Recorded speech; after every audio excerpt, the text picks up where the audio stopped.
I was replacing my parents' roof, saving them $12,000 in labor. My dad filmed me from the yard and sent it to everyone. Look at this joke trying to prove he's useful. My uncle posted a meme. I packed my tools and left. 3 days later, rain hit. The unfinished roof collapsed into his bedroom. My sister called screaming. Then my mom called, "Fix this immediately." But For 3 days straight, I ripped shingles in 90 degrees heat while my parents sat in the air conditioning and watched me from the kitchen window. They didn't offer me a drink. They didn't bring out a sandwich. Not once did they ask if I needed help. I was on that roof by myself for free, trying to save them from spending $12,000 on labor. They said they couldn't afford it, that they wanted to put the money toward a dream vacation through Europe. My dad said it would be our first real trip together since the kids, and my mom kept saying it was their reward for surviving 30 years of marriage. So I said I'd help. I knew what I was doing. I'd done side work with a contractor during college and replaced a few small roofs on my own. This one was big, but manageable. I planned every step out in a notebook. I watched YouTube tutorials at night and made material lists down to the last nail. I borrowed a ladder, rented the right tools, bought new gloves, packed my truck, and showed up at their door ready to work. And at first, they acted thrilled, hugged me, made a show of gratitude. My mom even said, "We knew we raised a smart one." But the moment I stepped onto the roof, everything changed. Started small. My dad stood in the yard filming me with his phone. I didn't think much of it. I assumed he wanted to show off the progress, but I noticed he wasn't filming the work. He was filming me struggling to lift bundles of shingles up a ladder, slipping slightly on the slope, pausing to wipe sweat off my face. I saw him zoom in. That night, I heard them laughing in the living room. They'd sent the video to the family group chat. The caption read, "Look at this funny guy trying to prove he's useful." My uncle sent back a meme of a raccoon with a hammer. My sister commented, "At least hire someone hot next time." The next morning, I heard my dad playing it again on the TV. They were watching it like it was a skit. Nobody said a word to me. No thanks. No encouragement. Just laughter from the other side of the window while I was patching their roof under the sun. That's when I saw the printout on the fridge. 2 weeks in Europe, first-class tickets, luxury hotels, spa appointments, a private food tour in Italy. It was all booked. They made the plans before I even started. They never needed to save the labor cost. They were pocketing it, spending it on themselves. They played me. They knew I'd volunteer. They knew I'd say yes because that's what I always did. I kept working. Quietly, I finished the kitchen side. I layered the shingles over the living room. I toggled the bedroom side and told them I needed another day or two to wrap it all up. Dad laughed and said, "Take your time, superstar." Then added something about uploading the video to YouTube. I told him I had to leave for a bit, made up something vague about a family emergency. My wife was in surgery, I said. Not true, but believable enough to get out of there. I didn't plan to come back. 3 days later, it rained hard. My phone rang just after midnight. It was my sister screaming. The ceiling had caved in over my parents' bedroom. The rain got through the tarp I'd left half secured. Water poured in. The joist gave out. A nightstand was destroyed. My dad's suitcase was soaked through. His camera was toast. The mattress was ruined. It missed their TV and sound system by a few feet. Then Mom called, her voice flat, furious. She didn't ask if I was okay or if I could help. She just said, "Fix it right now." But this time I was done. The morning after the collapse, I woke up to 37 missed calls. Texts were still coming in. One from my sister said, "Get over here before Dad does something he regrets." Another from my mom just said, "This is your mess. You better fix it." No, I didn't respond. I scrolled through them slowly, reading every angry word like I was studying another language. My name over and over again. Their house was falling apart, and they were looking for someone to hang it on. Not each other. Not the guy who'd filmed me and laughed. Me. I figured they'd cool off. But instead, they escalated. Around noon, I got a message from my cousin Leah. She lives 4 houses down from them. Apparently, the police had just shown up. 2 cruisers. My parents told them their son had done unauthorized roofing work and abandoned the job. Leah said the cops didn't even go inside. One of them just stood on the sidewalk, asked some basic questions, then shook his head and told my dad to call a contractor next time. My dad tried to get him to file a report. He refused. That must have hit hard because things got uglier after that. By evening, my mom was threatening small claims court. My sister sent me an edited screenshot of the group chat, posting the before and after of the roof like it was a tabloid story. My uncle, of course, jumped in with another meme, a half-collapsed house with the words DIY nightmare. This is why you call professionals. They were spinning the story into something it wasn't. It wasn't enough that they mocked me. Now I had to be the villain, too. That night, I told my wife everything. She was quiet for a while. Then she said, "They didn't just use you. They humiliated you on purpose." She was right. I kept thinking about that video. The way they watched it like a comedy sketch.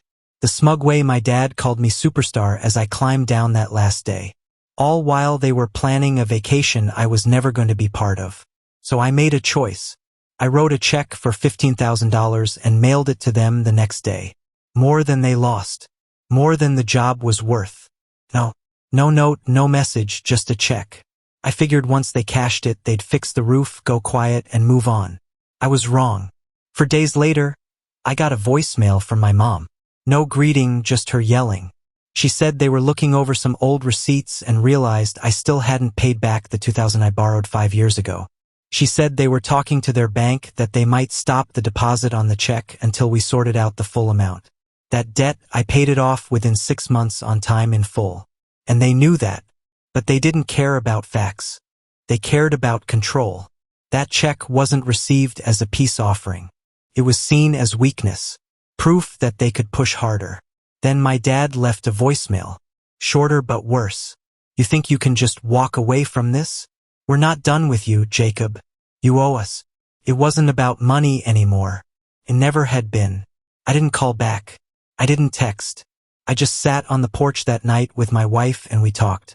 She said something that stuck with me. "You gave them everything. They gave you nothing, not even basic respect. And now they want more." She asked if I was finally done. I didn't answer right away, but I knew the answer. The silence after blocking them didn't last more than 2 days. I thought maybe they'd get the message that the check was the end of it, and I had finally drawn a line they wouldn't cross. But on the third morning, I opened my email and saw a long message from my dad with the subject line, "Read what you owe us." It read like a manifesto. 3 paragraphs in bold, 2 in all caps. He said I had disrespected them, made them look like fools, embarrassed the family, forced them to hire expensive contractors, and worst of all, acted like money could fix what I destroyed. He said the check was a slap in the face, that it felt like I was buying my way out of guilt and that this kind of behavior will not be tolerated in this family. He ended with, "We are considering our next steps legally if necessary." Attached were photos of their newly repaired roof, the one they managed to fix 2 days after cashing the check. A professional crew in matching shirts stood next to new shingles, all stacked perfectly on the driveway. The caption read, "The way it should have been done the first time. No, thank you." No acknowledgement that they were only able to afford it because of me. Just blame. Always blame. I sat there at the kitchen table staring at the screen and I don't know why, but I started laughing. Not because it was funny, because it was predictable. I could have written the email myself if I tried. It was exactly the script they always followed. Twist the story, erase the help, shift the blame. But that week something changed. Out of nowhere, my cousin Eric called. I hadn't heard from him in years. Always the quiet guy at family gatherings, the one who sat in the corner playing on his phone. He said he saw the video Dad sent to the group chat. The one of me struggling on the roof with a caption mocking me. Apparently, after the collapse, my parents started telling everyone I'd walked out on them halfway through the project, refused to fix it, and dumped the blame on them. They said I left the house dangerously exposed, ignored calls, and had a history of being unreliable, but they forgot the internet never forgets. Eric had saved the video, the one where Dad mocked me from the lawn, where I was clearly sweating, working alone, where no one offered help. He showed it to his dad, who showed it to two more people, and just like that, the story started unraveling. A few days later, I started getting texts. Aunt Deb messaged, saw the video. Honestly, Jacob, I don't know how you stayed as long as you did. I would have left on day one. My cousin Lindsay messaged me. Your dad sent us that clip like it was comedy. He didn't think anyone would take your side. Glad some of us did. That's when I realized my parents weren't just angry. They were losing their audience. They told the story their way for years. I was always the struggling son, the one they carried, the one who borrowed and forgot. But now people were remembering things differently, like the way I worked through college to pay rent. The time I lent my dad money for his car repairs and never asked for it back. The way I used to mow their lawn every weekend when they were out of town. Unpaid, they remembered. My parents just didn't think they would. But not everyone picked a side. Some stayed quiet. Others said it was just a misunderstanding. My uncle, the one who posted memes, went silent, not a word since the roof fell in. That silence was almost better than an apology. Then came the voicemail block number. My mom. She said they'd spoken to a lawyer. Claimed they had proof I owed them $2,000 from 5 years ago. She said they were well within their rights to take legal action. That if I didn't acknowledge the debt, they'd file something with the county. She ended with, everyone agrees you need to make this right. Everyone. That word landed like a slap. That night, I played the voicemail for my wife while we were eating dinner. She didn't say anything at first, just put her fork down, opened her laptop, and started typing. When I asked what she was doing, she said, drafting a list. Every favor, every dollar you ever paid back, every errand you ran, every hour you worked on that roof. If they want receipts, we'll give them receipts, she kept typing. I sat across from her, watching her build my case like a lawyer in a courtroom. It hit me then. I wasn't alone in this. I never really had been. I just forgot what support looked like because I was raised in a house that never gave any. I stared at the check stub still sitting on the counter. $15,000. That was their price. And I had already paid it. But now they wanted something else. By the end of that week, the list my wife was making had grown into a full-blown document. Dates, screenshots, receipts. Every instance where I'd helped my parents over the years. From the summer, I paid their electric bill without telling them to the time I missed a job interview to help my dad haul furniture before their garage sale. She titled the file What Jacob Owes versus What Jacob Gave. She even found the transfer logs from when I paid back the $2,000 loan. Each transaction marked clearly. I remember looking at the final total and realizing I'd actually overpaid by $180. I had no memory of that, but she had it in writing. I was ready to send it all to them. But then something happened. Sunday morning, I was outside watering the plants when a silver SUV pulled up in front of our house. I didn't recognize it until the door opened and my dad stepped out. I froze.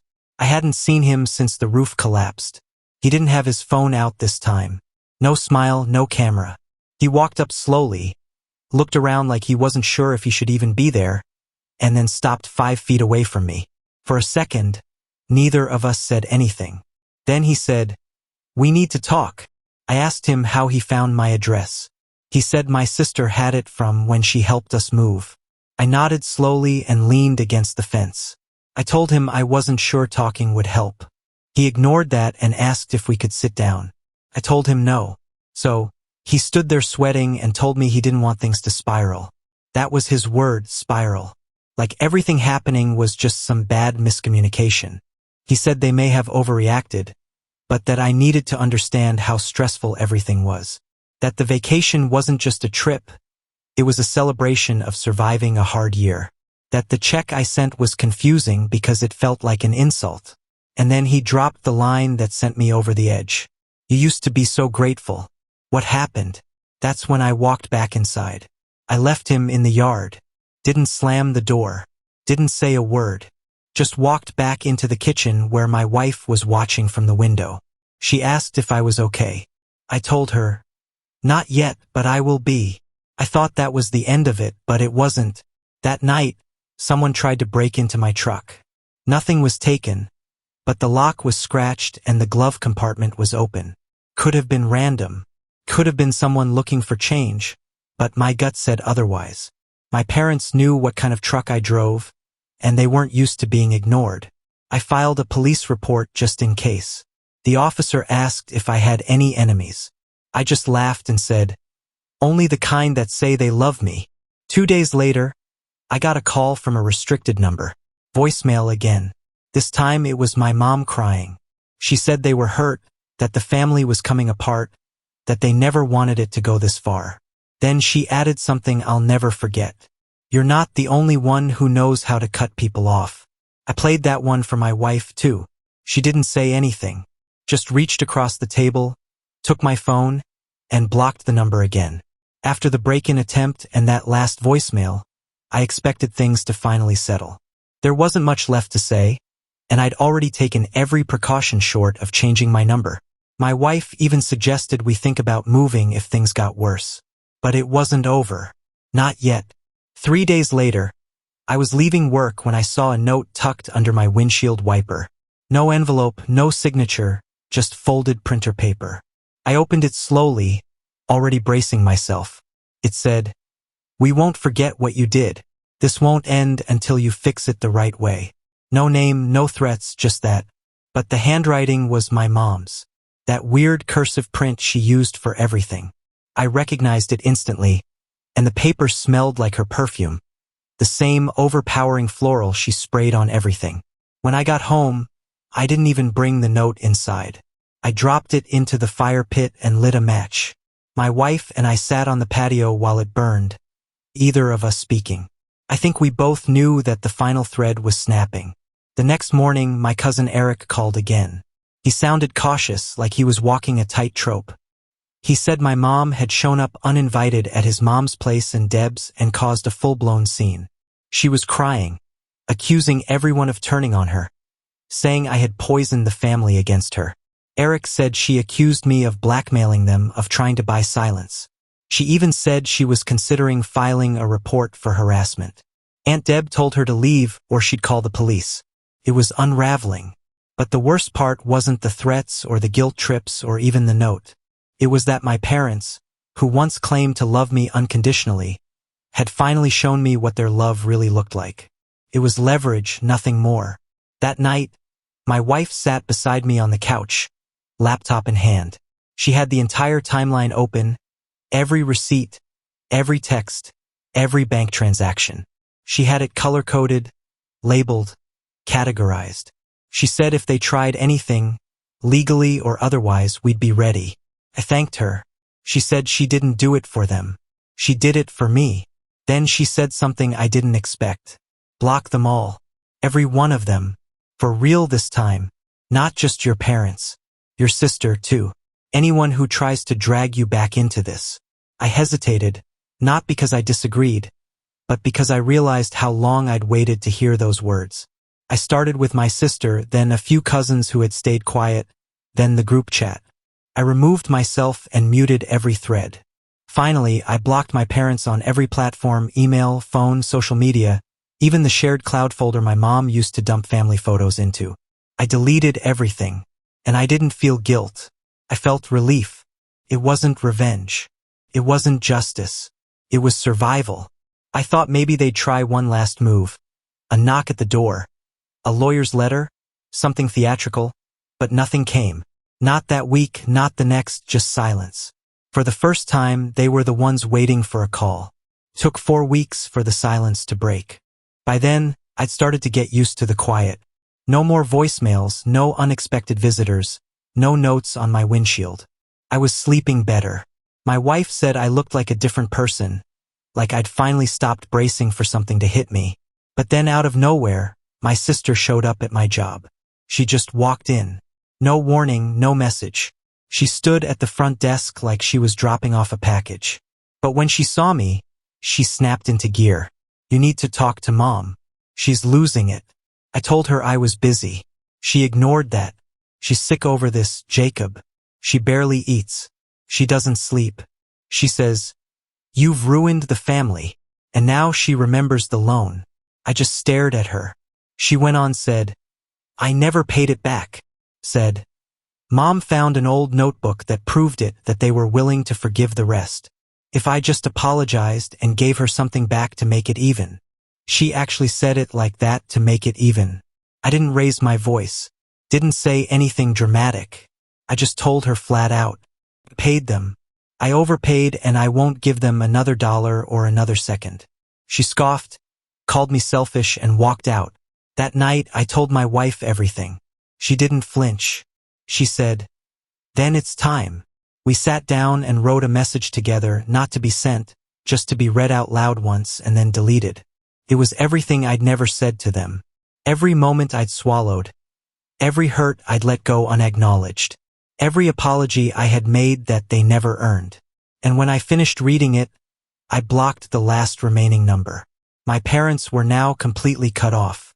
No access, no more stories to twist, no more guilt to weaponize, nothing. And just when I thought the last chapter had closed, something unexpected happened. That weekend, my dad's brother, the one who never got involved, who rarely spoke at family gatherings, called me. His voice was calm, measured. He said, "I saw the whole thing unfold. I stayed out of it because I thought it would blow over, but it didn't. And I want you to know you did the right thing." I didn't say anything. I didn't know what to say. Then he said something that made everything stop. "You're not the first one they treated like this. You're just the first one who walked away and didn't come crawling back." That silence I'd been living in, it wasn't empty. It was full of all the things I didn't know. All the people who'd watched, waited, and finally saw the truth. In that moment, I knew I wasn't just breaking a pattern. I was ending it. I looked over at my wife. She gave me the smallest nod, like she already knew. And for the first time in my life, I felt free. It's been 2 months since I last heard from my parents. No messages, no phone calls, no sudden visits. Just silence. At first, it felt like a wound had scabbed over. Now, it's starting to feel like fading light, gone, but still leaving its mark. I rebuilt my routine, focused on work, and spent weekends remodeling our home with my wife. We finally finished the sunroom she'd always wanted. It's now our favorite corner of the house, bright, peaceful, and full of possibility. We laughed there over morning coffee, planning trips together on our terms. Then last week something shifted. A knock at the front door. Standing there was my niece, my sister's young daughter, holding a small fern in a chipped terracotta pot. She was nervous and quiet, like she wasn't sure what she was doing there. "Uncle Jacob," she began, tears in her eyes. "Mom told me to give you this, and she asked to say sorry." I knelt down. My heart sank and held its breath. The fern felt heavier than it should have. I'd missed birthdays and Christmas, but hadn't seen her since she was 5. Now she's 8. She looked taller, more guarded, but hopeful. Before I could say a word, she turned and walked back across the yard, heading to the gate. Then the rustle of footsteps and a voice, her mother's calling. "Leave it, Kira. Come home." That was it. A glimpse, a gesture, a message. Half said, "I brought the fern inside. It needs repotting and better soil. I left it near the window." It's fitting their apology came half alive, wilted around the edges, unsure of its place. My wife watered it gently. That night, I found myself thinking, families are messy, apologies even messier. But forgiveness isn't binary. It's a path, not a switch. Maybe this little plant is the start of something new. Or maybe it'll stay a reminder that some things won't grow without commitment from both sides.